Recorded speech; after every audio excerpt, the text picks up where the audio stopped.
Em todo o serviço aí de instalação elétrica, né, de uma maneira prioritária, a gente precisa, né, sempre adotar medidas de proteção coletiva, né, procurando garantir a segurança de todos, tá? Então, uma maneira prioritária, logicamente, é sempre desligar a rede, né,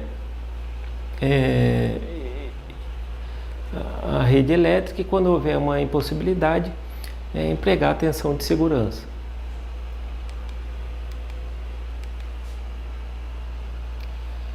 Quando houver aí uma impossibilidade de implementação aí, no desligamento, né, a gente pode estar utilizando outras medidas, como por exemplo aí isolação de partes vivas, obstáculos, barreiras e sinalização, né? É muito importante estar bloqueando o religamento automático do sistema. Muitos sistemas eles possuem um religador automático, né, que precisa estar sendo bloqueado aí para execução do serviço. E o aterramento aí das instalações, ele é um sistema muito importante para evitar algum problema aí de religamento acidental. Então, algumas medidas de controle, né, que nós falamos anteriormente, para trabalhos ali em eletricidade, tá? Vamos reforçar aqui, tá?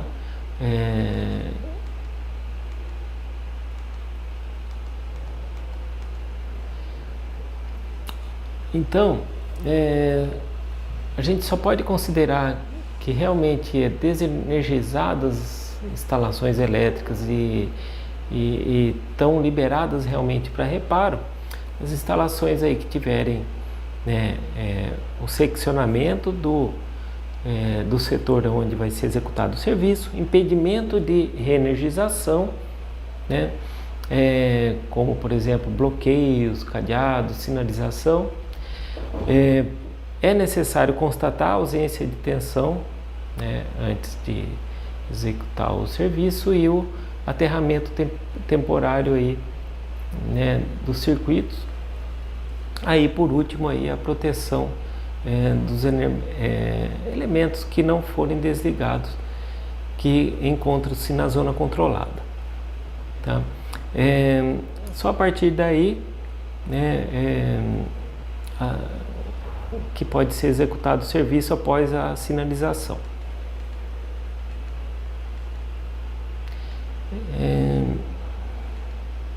Bom, o estado de instalações desligadas, ele precisam ser mantidos aí até autorização para o religamento, né? Então,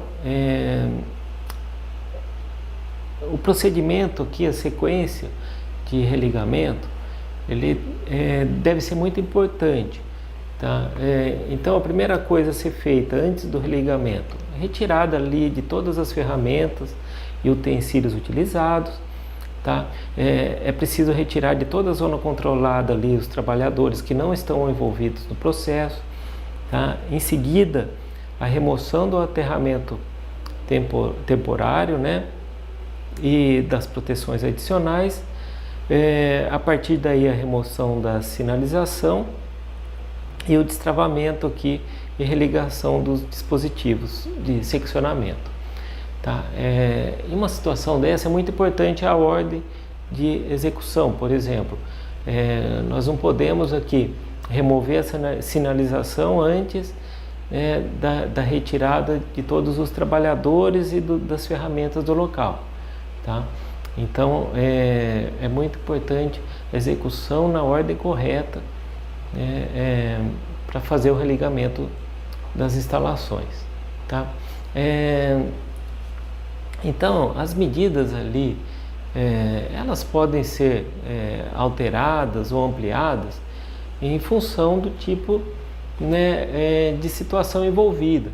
Tá? Então, se o profissional ele é habilitado e houver uma justificativa técnica para se alterar ou ampliar a execução desses serviços, ele pode ser alterado sem problemas. Tá? Os serviços aí a serem executados, né, com possibilidade de energização por qualquer meio, eles precisam estar atendendo o item 10.6.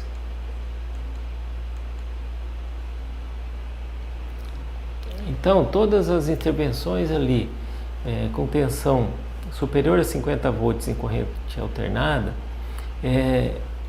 eles precisam atender aqui o item 10.8 dessa norma, ok? Que nós vamos falar posteriormente. Os trabalhadores que recebem o treinamento de segurança para as instalações, elas precisam ter uma carga horária adequada aí para aquele tipo de serviço, conforme o anexo 2 da NR10. Bom, gente, falando aqui um pouquinho das distâncias de segurança, nós temos aqui algumas distâncias que elas delimitam aqui a zona de risco, zona controlada e zona livre. Tá? Elas estão descritas aqui nesse nosso gráfico, tá? Onde nós temos aqui o ponto energizado no centro ali da figura, né? E o que nós chamamos aqui de raio de risco, né? E as zonas mencionadas, né? As distâncias de segurança que delimitam essas zonas de livre acesso e zona de risco, né? Elas estão demonstradas aqui, né? Através aqui, por exemplo, do uso de uma superfície isolante adequada, né?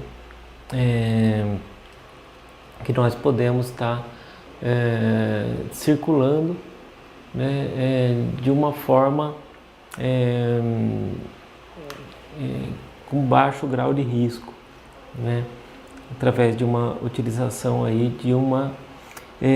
de um equipamento de proteção coletiva, no caso, ok?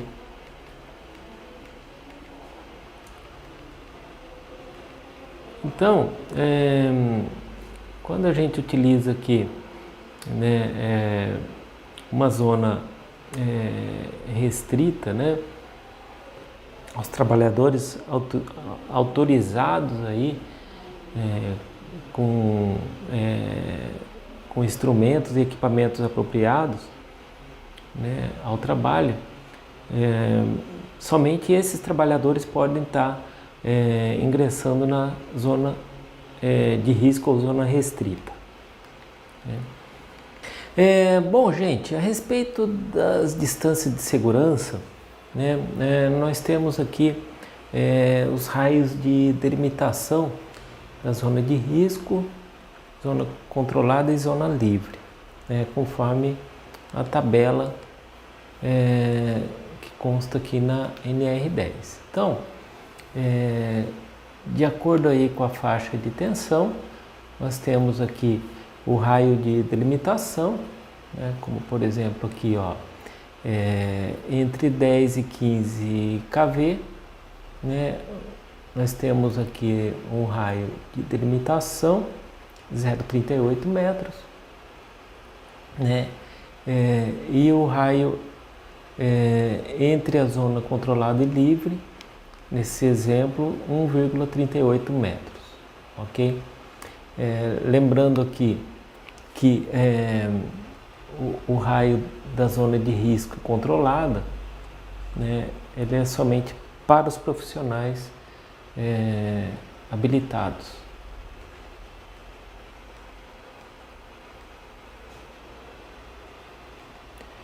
Aqui então, lembrando, né, zona de risco é só para os profissionais autorizados e com a adoção aí das técnicas e instrumentos apropriados, ok? A zona controlada ela só é permitida aí aos profissionais autorizados. Bom, falando um pouquinho aqui sobre responsabilidades, né, no cumprimento aqui dessa NR, né, então elas são solidárias ali aos contratantes e aos contratados, tá? Então, existe a responsabilidade dos contratantes em manter os trabalhadores informados sobre os riscos expostos, tá? Instruindo, né, adotando medidas de controle, né, contra riscos elétricos, tá? Cabe à empresa aí na ocorrência de acidentes de trabalho envolvendo instalações em eletricidade, propor e adotar medidas preventivas e corretivas para se evitar né, uma ocorrência similar. Tá? Aos trabalhadores cabe zelar pela segurança e saúde, né, dele e das outras pessoas que possam ser afetadas por suas ações ou omissões no trabalho. Tá? Também responsabilizar-se junto com a empresa pelo cumprimento das disposições legais aí e regulamentadas, tá? Inclusive quanto aos procedimentos internos de segurança. Tá?